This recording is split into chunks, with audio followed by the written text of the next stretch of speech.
Hi viewers, welcome to our channel. ప్రస్తుతం మనతో పాటు భరద్వాజ్ గారు సీనియర్ జర్నలిస్ట్ ఉన్నారు. వారితో ఒకసారి మాట్లాడదాం. సార్ నమస్కారం. సార్ నమస్తే అండి. సార్, అలనాటి హీరోయిన్ సౌందర్య గారిని చంపించింది మోహన్ బాబు గారే అంటూ ఒక చిట్టుబాబు అనే ఒక వ్యక్తి పోలీస్ స్టేషన్కి వెళ్ళి కంప్లైంట్ చేయడం ఇప్పుడు చర్చనీయాంశంగా మారింది, సంచలనం కూడా మారింది. సార్ అంటే ఇన్ని సంవత్సరాల తర్వాత ఈ వ్యక్తి ఎవరు, ఇతను కంప్లైంట్ చేయడం, అది కూడా మోహన్ బాబు గారి మీద ఇటువంటి ఆరోపణలు చేయడం ఏంటి అని చెప్పేసి కూడా మాట్లాడుతున్నారు. మరి అప్పుడు ఏం జరిగింది, మరి ఇప్పుడు ఈ ఇష్యూకి సంబంధించి మీరేం చెప్తారు సార్? ఏం జరుగుతుందో సార్? అంటే ఈ చిట్టిబాబు అనే అతను ఖమ్మం జిల్లాలో ఏదో రూరల్ ఏరియా నుంచి అక్కడ కంప్లైంట్ లాంచ్ చేశాడు. కంప్లైంట్ లాంచ్ చేస్తూ ఆయన అంటే ఆవిడ అప్పుడు 21 సంవత్సరాల క్రితం జరిగిన ఘటన ఇది. 2004 ఎన్నికల సందర్భంగా ఆవిడ భారతీయ జనతా పార్టీ తరఫున ప్రచారం చేస్తున్నారు. ఆ ప్రచారంలో భాగంగా తెలంగాణలో విద్యాసాగర్ రావు గారు ఆయన నియోజకవర్గంలో ఆవిడ పర్యటించాల్సి ఉంది. అక్కడికి వెడుతూ ఉండగా మధ్యలో ఈ హెలికాప్టర్ బ్లాస్ట్ జరిగింది. అయితే ఇతనేమంటాడు అంటే హెలికాప్టర్ బ్లాస్ట్ చేయించారు మోహన్ బాబు గారే అంటారు. మోహన్ బాబు గారికి విద్యాసాగర్ రావుకి పరిచయాలు బాగున్నాయి. బాగుండటం మాత్రమే కాదు, ఆయన సినిమాలో విద్యాసాగర్ రావు గారు సరదాగా ఒక క్యారెక్టర్ కూడా చేసినటువంటి ఒక చరిత్ర ఉంది. ఇలా ఇంకా చాలా ఎస్టాబ్లిష్మెంట్ చేయొచ్చు ఆ కేసు కావాలంటే, కానీ అది జరిగి ఉండే అవకాశం లేదు. ఎందుకంటే ఎవరు పడితే వాళ్ళు అంటే మనుషుల్ని చంపుకోవటానికి హెలికాప్టర్లు ఉన్నాయా అనే డౌట్ వస్తుంది. ఇలాంటి డౌట్లు చాలామంది మీద ఉన్నాయి. నిజానికి వైఎస్ రాజశేఖర రెడ్డి మరణం మీద కూడా ఇలాంటి అనుమానాలు ఉన్నాయి. ఆ హెలికాప్టర్ని వాంటెడ్గానే బ్లాస్ట్ చేశారు పావురాల గుట్ట మీద అని ఒక దశలో మెయిన్ స్ట్రీమ్ మీడియానే రిలయన్స్ మీద వేలు చూపించారు. కేజీ బేసిన్లో జరిగినటువంటి ఆయిల్ తవ్వకాలకు సంబంధించి వాటాల పంపిణీలో తేడాలు వచ్చి రిలయన్స్ వాళ్ళే వైఎస్ రాజశేఖర రెడ్డిని చంపేశారు అని ఆ రోజుల్లో వార్తా కథనాలు రాసినటువంటి ప్రముఖ ఛానల్ ఎడిటర్ని, బ్యూరో చీఫ్ని అరెస్ట్ చేసి జైల్లో పెట్టినటువంటి చరిత్ర మనకు తెలుసు. కాబట్టి ఇది కూడా అలాంటి స్పెక్యులేషనే, అంతకుమించి ఏమీ కాదు. అయితే జల్పల్లిలో ప్రస్తుతం మోహన్ బాబు ఫామ్ హౌస్ ఉంది. ఆ ప్రాపర్టీ సౌందర్య గారిది అనేది అందరికీ తెలిసిన విషయం. చాలామంది ఆ జల్పల్లి గొడవ వచ్చినప్పుడే ఈ వార్త బయటకు వచ్చింది. ఆవిడ దగ్గర నుంచి ఆయన కొనుక్కున్నాడు అని. అంటే డాక్యుమెంట్స్ ఆయన పేరుతోనే ఉండుంటాయి బహుశా, లేకపోతే ఈ పార్టీకి క్లెయిమ్ చేసుకునేవాళ్ళు కదా.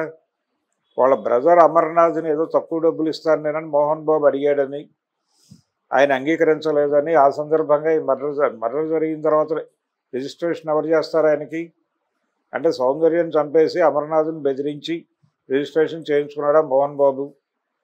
ఆ లెవెల్లో అనుమానాలు రైజ్ చేసే పద్ధతిలో అతను కంప్లైంట్ ఉంది. ఇది ఒక స్పెక్యులేటివ్ కేసే, దీనిలో వాస్తవాలు ఉన్నాయని అనుకోనక్కర్లేదు, ఉండే అవకాశం కూడా లేదు. ఆవిడ ఎన్నికల ప్రచారంలో భాగంగా ఒక హెలికాప్టర్ని టోటల్గా తీసుకున్నారు. వాళ్ళే భారతీయ జనతా పార్టీ వాళ్ళే బుక్ చేసి ఆవిడని స్టార్ క్యాంపెయినర్గా ఆ ఎన్నికల్లో వాడాలనుకున్నారు సౌత్లో. ఆవిడికి 3 భాషల్లో ఆడియన్స్తో కనెక్షన్ ఉంది. తెలుగు, అలాగే తమిళ్, కన్నడ, ఈ 3 ప్రాంతాలలోనూ సౌందర్య సేవలు వినియోగించుకోవాలని వారు అనుకున్నారు. అప్పటికి ఆవిడ ఒక సినిమా ప్రొడ్యూస్ చేసున్నారు, ద్వీప అనే సినిమా. దానికి సంబంధించి ఆల్రెడీ ఆ యాక్టివిటీలో ఉండగా ఈ ఎలక్షన్ మొదలైంది. అంటే యూపీఏ పాలన ప్రారంభం అయ్యేటువంటి దశ అది. అంటే వాజ్పేయి దగ్గర నుంచి మన్మోహన్ సింగ్ గారు పవర్ తీసుకుంటున్నటువంటి ఎన్నిక అది. బీజేపీ ఆ ఎన్నికల్లో ఎట్టి పరిస్థితుల్లోనూ గెలవాలి అనేటువంటి ఒక ఫైట్ చేస్తున్నటువంటి సందర్భం. వాజ్పేయి గారు దేశం వెలిగిపోతోంది అనే నినాదంతో ఎన్నికల ప్రచారానికి వెళ్ళాడు. ఎట్టి పరిస్థితుల్లోనూ కేంద్రంలో వాజ్పేయి గారి ప్రభుత్వాన్ని కొనసాగించాలి అనే ఒక పట్టుదలతో అన్ని అస్త్రాలని శస్త్రాలని ప్రయోగించారు.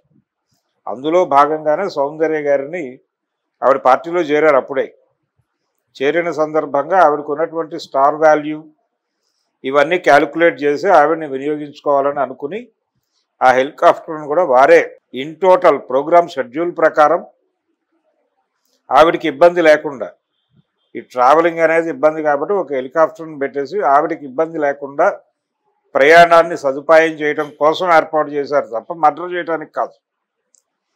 బీజేపీని ఇన్ టోటల్ కంట్రోల్లో తీసుకోగలిగితే తప్ప మోహన్ బాబు అది చేయలేడు. మోహన్ బాబు గారు అప్పటికి ఆ కండిషన్ కాదు, ఆయన అటువంటి పని చేసుంటాడు అని అనుకోవడం కూడా కష్టమే. అయితే ఈ కేసు నమోదైంది, దీని మీద ఎలా వ్యవహరిస్తుంది పోలీసు వ్యవస్థ, ఎలా వ్యవహరిస్తుంది అనేది చూడాలి. ఇలాంటి కేసులు చాలామంది మీద రకరకాలుగా పెడుతూ ఉంటారు. ఇది ఒక సహజ పరిణామం. అయితే ఇతను ఒక న్యాచురల్ ఆర్గానిక్ లింక్ ఇచ్చాడు దానికి. ఆ లింక్ ఏంటంటే బీజేపీ తెలంగాణ రాష్ట్ర ఎన్నికల ప్రచారం కోసం ఆవిడని తీసుకొస్తుండగా హెలికాప్టర్ని ఈయన క్యాప్చర్ చేశాడు అనేది ఒక పాయింట్. నిజమే, ఆవిడ తెలంగాణ ఎన్నికల కోసమే వస్తున్నారు. అప్పుడు తెలంగాణ ప్రాంతంలో అప్పటికి రాష్ట్ర విభజన జరగల, ఉమ్మడి రాష్ట్రమే. ఆ ఎన్నికల్లోనే వైఎస్ సీఎం అయ్యాడు, చంద్రబాబు ఓడిపోయి. ఆవిడ బీజేపీకి మాత్రమే కాదు తెలుగుదేశానికి కూడా ఎన్నికల ప్రచారం చేశారు. అంటే అప్పుడు కూడా కూటమే, జనసేన లేదు కానీ భారతీయ జనతా పార్టీ తెలుగుదేశం కలిసే ఎన్నికల్లో వెళ్ళినాయి, రెండు కలిసే ఓడిపోయినాయి. ఇక్కడ చంద్రబాబు, అక్కడ వాజ్పేయి గారు ఓడిపోయినటువంటి సందర్భం. ఇలా ఈ ప్రయాణంలో మోహన్ బాబు ఎవరినో ఇన్ఫ్లుయెన్స్ చేసి ఏదో చేసి అప్పుడు తెలుగుదేశం వాళ్ళతో కూడా ఆయనకు అంత సయోధ్య ఏమీ లేదు. తెలుగుదేశం పార్టీ కనుసన్నల్లో కూడా ఈ హెలికాప్టర్ డిజైనింగ్ ఇవి జరిగినాయి. ఇది ఒక అనవసరమైనటువంటి ఆరోపణ. అయితే మంచు మనోజ్ను కూడా పట్టుకొచ్చాడు ఈ కేసులోకి. మంచు మనోజ్కి అన్యాయం జరుగుతోంది, అతనికి న్యాయం చేయాలి, జల్పల్లి ఫామ్ హౌస్లో అతనికి వాటా ఇవ్వాలి అనేది ఒకటి. మరి ఆవిడ దగ్గర నుంచి ఆవిడికి వెళ్ళిపోవాలి కదా, మధ్యలో మనోజ్కి వాటా ఇవ్వటం ఏంటి? ఇదొక డీవియేషన్. ఇలాంటి కొన్ని డీవియేషన్స్తో రకరకాల గందరగోళాలతో ఉంది. సెన్సేషనలైజ్ చేయటానికి విషయాన్ని, తన పేరుని సెన్సేషనలైజ్ చేసుకోవటానికి కొంతమంది ఇలాంటి కేసులు పెట్టడము, అలాగే ఇలాంటి అంశాలు మాట్లాడటము. ఎవరో ఒక పాపులర్ వ్యక్తి మీద ఆరోపణలు చేస్తూ మాట్లాడితే తన పేరు మార్కెట్లో చలామణిలోకి వస్తుంది అనే ఉద్దేశంతో కొంతమంది వాంటెడ్గానే ఇలాంటి పనులు చేస్తూ ఉంటారు. ఈ క్రమంలోనే ఈ చిట్టిబాబు గారు కూడా, చిట్టిబాబు అనగానే ఒక ఫిల్మ్ డైరెక్టర్, ఇప్పుడు ప్రముఖ క్రిటిక్, ఆయన వైపు ప్రపంచం దృష్టి వెళ్ళే ప్రమాదం ఉంది. వారు కాదు, వీరు ఖమ్మం జిల్లాకు చెందినటువంటి చిట్టిబాబు గారు. ఈయన బహుశా ఆ టైంలో జల్పల్లి ఆ ఏరియాలో ఏదో ఒక యాక్టివిటీలో ఉండుంటాడు. అప్పుడు అక్కడ ప్రచారంలో ఉన్నటువంటి కొన్ని విషయాలు ఏవో ఆయన మెమరీలోకి వెళ్ళుంటాయి. వాటిని ఇప్పుడు దుమ్ము దులిపి ఒక కాగితం మీద పెట్టి ఒక కంప్లైంట్ అయితే లాంచ్ చేశాడు. ఈ కంప్లైంట్ని ఎంటర్టైన్ చేస్తారు పోలీసులని నేనైతే అనుకోవడం లేదు. దానికి కొంత శాంటిటీ ఇవ్వడం కోసం దాన్ని ప్రజెంట్ సొసైటీతో లింక్ చేయడానికి మనోజ్ను పట్టుకొచ్చాడు లింకులోకి. దీని మీద మనోజ్ కూడా స్పందించాలి. ఎందుకంటే ఇప్పుడు మనోజ్ ఈ లేఖని క్రియేట్ చేశాడు అనే పద్ధతిలో విమర్శలు అటు నుంచి మొదలవచ్చు. అందుకని తన్ని తాను ప్రొటెక్ట్ చేసుకోవడానికి మంచు మనోజ్ కూడా వాస్తవాలు ఏంటి అనేది మాట్లాడాలి. అంటే సౌందర్య గారి దగ్గర నుంచి నిజంగానే అది కొనుగోలు చేశారా, అలా డాక్యుమెంట్స్ ఉన్నాయా, ఇవి కూడా పెద్ద కష్టమేం కాదు. వెళ్ళిపోయి దాని తాలూకా అడంగళ్ళు అడిగితే ఇస్తారు. వాటిలో చూస్తే ఎవరి నుంచి ఎవరు కొన్నారు అనేది అర్థమైపోతుంది. అయితే ఆవిడ కొనడానికి ప్రయత్నం చేసినటువంటి స్థలం ఈయన కొన్నాడు అనేది ఒక వెర్షన్, ఆవిడ దగ్గర నుంచి నేరుగా కొన్నాడు అనేది ఒక వెర్షన్. ఇలా 100 కథనాలు ఉన్నాయి ఆ జల్పల్లిని దీని మీద ప్రచారంలో. వాస్తవాలు ఏమిటనేది వాళ్ళే ఒకసారి ప్రెస్ ముందుకు పెట్టేస్తే ఈ స్పెక్యులేషన్స్ అన్నిటికీ ఒక ఫుల్ స్టాప్ పడుతుంది. మరి ఆ తరహా ప్రయత్నం ఏదైనా మోహన్ బాబు చేస్తాడేమో చూడాలి. ఏది ఏమైనా ఇది సెన్సేషన్ కోసం క్రియేట్ చేసింది తప్ప సౌందర్యాన్ని మోహన్ బాబుని చంపడం అనేది అది రాంగు. మోహన్ బాబు కూడా ఒక ప్రమాదంలో ఇరుక్కున్నాడు. ఆ ఎన్నికల కంటే ముందు 97లో జూబ్లీ కార్ బ్లాస్ట్ కేసులో యాక్చువల్గా పరిటాల రవి పక్కన కూర్చున్నాడు ఆయన. వాళ్ళు టార్గెట్ చేసింది ఆ కారునే. ఆ కారు నిజంగానే పేలుంటే మోహన్ బాబు గారికి కూడా ఇబ్బంది అయ్యేది. ఆ సినిమా తర్వాత తెలుగు సినిమాలో నటించడానికి సౌందర్య గారు భయపడ్డారు. ఆ సినిమాలో హీరోయిన్ ఆవిడే, శ్రీరాములయ్యలు. భయపడిన తర్వాత మోహన్ బాబే ధైర్యం చెప్పి అదేం లేదని ఆ సినిమాలో యాక్ట్ చేయించాడు ఆవిడ చేత. అలా మోహన్ బాబుతో గుడ్ రిలేషన్ ఉండేది. ఆవిడకి మంచి క్యారెక్టర్లు ఇచ్చారు వాళ్ళ బ్యానర్లో. ఆవిడ వలన హిట్ అయిన సినిమాలు కూడా ఉన్నాయి. పెదరాయుడు కావచ్చు, ఆ తర్వాత వచ్చిన సినిమాల్లో కూడా ఆవిడ వేషం వేశారు. అందుకని ఇది ఉన్న స్పెక్యులేటివ్ స్టోరీ, ఒక సెన్సేషనలైజ్ చేయటం కోసం చేసినటువంటి కేసు తప్ప మరేం కాదు. ఓకే సార్, మీరు ప్రెస్ మీట్ పెట్టి చెప్పాలి అని అంటున్నారు, అవసరం ఉందంటారా? ఎవరో ఎక్స్ అనే పర్సన్ ఈ విధంగా కంప్లైంట్ చేస్తే ఇప్పుడు మోహన్ బాబు గారు బయట కంప్లైంట్ అని కాదండి, దాని చుట్టూ 100 కథలు అల్లుతున్నారు. కథలు అల్లటం అంటే ఇన్ ది సెన్స్, ఇప్పుడు మొన్న మనోజ్ గొడవ చేశాడు. మనోజ్ గొడవ సందర్భంగా ఆ స్థలం ఎక్కడి నుంచి ఆవిర్భవించింది అనే దాని మీద ఎవరి కథనాలు వాళ్ళు చెప్పారు కదా.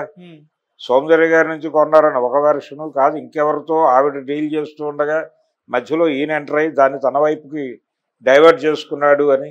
అవి రెండు పర్లేదు. ఇది మరీ దుర్మార్గం. అంటే వాళ్ళ బ్రదర్ని బెదిరించి ఈయన ఏదో వాల్చుకున్నట్టుగా ఈ కంప్లైంట్లో ఉంది. ఓకే, ఇంత స్పెక్యులేషన్ అవసరమా దాని మీద? ఒకసారి అదేంటో చెప్పేస్తే అయిపోద్ది కదా క్లియర్గా. అంటే స్పెక్యులేషన్స్ ప్రచారంలో ఉన్నప్పుడు ఒక